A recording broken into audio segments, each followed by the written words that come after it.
une identité verrouillée. Mais pour nous, femmes issues de culture musulmane, le travail ne s'arrêtait pas là. Il fallait encore affronter notre condition de femme et le patriarcat ordinaire, dispositif renforcé par les logiques communautaristes. Les femmes sont un élément déterminant des procédures identitaires communautaires. N'est-ce pas pour atteindre une communauté au cœur de son identité que l'on viole massivement les femmes en temps de guerre, des femmes belges de la guerre de 14-18, victimes des viols Boche, aux musulmanes bosniaques? Cette fonction est encore plus lourde dans les sociétés postcoloniales. Rappelons que, déjà pendant la colonisation, les femmes musulmanes ont été l'ultime refuge de l'identité des populations contre l'occupant étranger, particulièrement quand il était français et que sa politique impérialiste consistait à imposer sa culture. Aujourd'hui, les femmes des pays libérés, par des voies différentes et pour des raisons différentes, sont de nouveau accablées par l'obligation qui leur est faite de porter des signes de l'appartenance de leur société. Ces sociétés, à peine sorties des années sombres du colonialisme, ont été plongées dans celles du ressentiment vis-à-vis de l'Occident et des valeurs occidentales, en particulier le féminisme, qui se trouve ainsi au cœur de la guerre des cultures. Si les femmes sont incluses dans ce tout qu'elles contribuent à définir, qu'il soit religieux, ethnique, national, dans le même temps, elles sont exclues du pouvoir d'agir.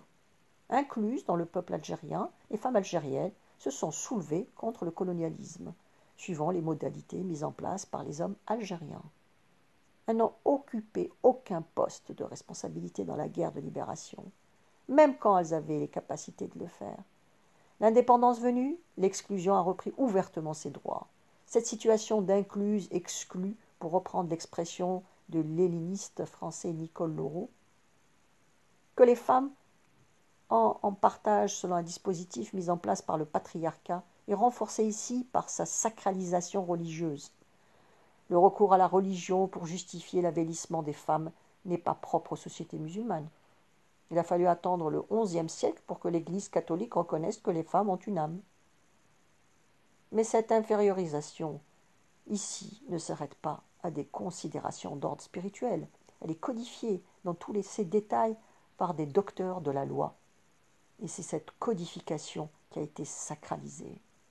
Les règles de mariage, de divorce, de copulation sont des règles sacrées. La science islamique est devenue une science juridique, une fausse science, faudrait-il dire, puisque le savant n'est jamais libre de sa pensée ni de sa démonstration, et qu'en dernière analyse on le renvoie au texte coranique et au dire du prophète, recueilli par une longue liste de sentences et d'anecdotes conjoncturelles. La pensée islamique est enfermée dans un carcan matérialiste. L'exégèse des règles jurisprudentielles et le commentaire juridique ont pris le pas sur la lecture du Coran, dont le contenu philosophique est rarement sollicité. Ce matérialisme du statut des femmes musulmanes est considéré comme une vérité spirituelle et sacrée à laquelle adhèrent passionnément et fanatiquement les sociétés arabes et musulmanes. Les juges égyptiens ont plus d'une fois dans leur considéré, énoncé et condamné comme crime d'apostasie l'examen critique du statut des femmes dans le corpus juridique musulman. Ainsi, l'identité femme musulmane puise sa définition dans la mémoire coloniale et la passion de l'islam. C'est une identité verrouillée, sans appel, dont nous ne savons pas grand-chose. Nous restons incapables de dire ce qu'est une femme musulmane. Nous ne pouvons que prendre acte de l'embrication des discours sur le sujet et la force avec laquelle ils montent la garde devant l'identité femme musulmane qui, comme toutes les identités verrouillées, pourrait bien être une forteresse vide.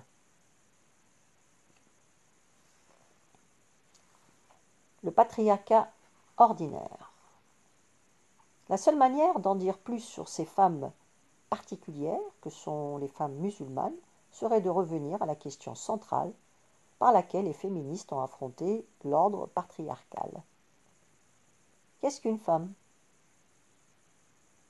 Et de renvoyer ainsi les femmes des pays de tradition islamique à leur destin universel de femmes. À Tunis, Rabat et Alger, comme à Rome, Madrid, New York, cette question radicale et politique est seule capable de nous extraire de la gangue du système patriarcal. Sortir du patriarcat n'a pas été un pas de danse, me rappelle Alexandra Bocchetti, la fondatrice du centre culturel Virginia Woolf à Rome, qui fut un des hauts lieux de la pensée féministe italienne. Notre démarche a été centrée sur une recherche de l'identité à partir de notre vécu. La découverte difficile et douloureuse du visage caché des femmes. Ce travail devait aboutir à une reconstruction en dehors de ce que l'ordre patriarcal prescrivait pour nous. Une question stratégique qui conduit les femmes à une prise de conscience de leur dépossession identitaire séculaire. Si les expériences du féminisme ont été et sont diverses d'un pays à l'autre, cette question nous concerne toutes, et peut-être encore davantage les femmes musulmanes des sociétés postcoloniales. Pourtant, nous l'avons négligée, effrayée par son contenu subversif et la peur irrationnelle d'être exclue de nos sociétés, marquée par un vieux fond communautariste berbère et un nationalisme encore jeune, caché dans les plis de notre modernité. Notre frilosité et notre incapacité de porter cette question dans l'espace public sont la cause de l'échec politique du féminisme dans les pays à majorité musulmane.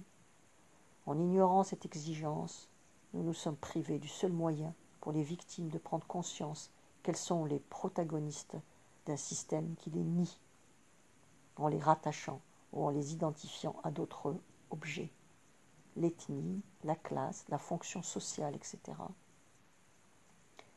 Cette subjectivation de la politique est le meilleur chemin pour sortir de l'assignation à l'identité à laquelle nous sommes soumises.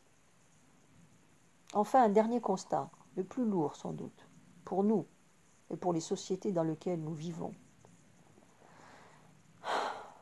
Notre absence sur le terrain de l'identité explique la place gagnée par les mouvements religieux qui, eux, répondent à la question de l'identité et en font la base de leur recrutement. Nous avons ignoré cette question fondamentale, laissant à quelques rares et précieuses artistes, écrivains, poètes, cinéastes le soin d'explorer notre visage caché. Assia Djebbar, Samira Negrouche, écrivains et poètes algériennes, parce qu'elles ont trouvé les mots pour dire notre invisibilité et notre force. Khadija Tenana, peintre marocaine, et son éloge du corps des femmes. La Tunisienne Moufida Tletli, avec son film Le silence des palais. Raja Amari, autre cinéaste tunisienne avec Satin Rouge, le film Osée, qui jeta un pavé dans la mare des conventions arabo-islamiques sur les femmes musulmanes. Grâce à elle, et à quelques-unes encore, grâce à leur audace, nous nous dévoilons peu à peu. Quant à nous, militants